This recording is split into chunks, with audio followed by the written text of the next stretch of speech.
Hey guys, in this video, I'm gonna show you how to download Instagram Reels. So let's get into it.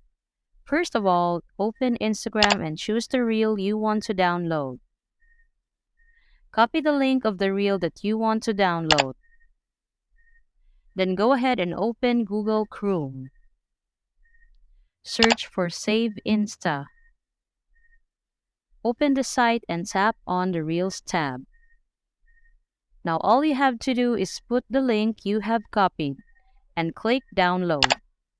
Scroll down a little bit and you will find the option to download the reel. Now you have the reel downloaded on your device.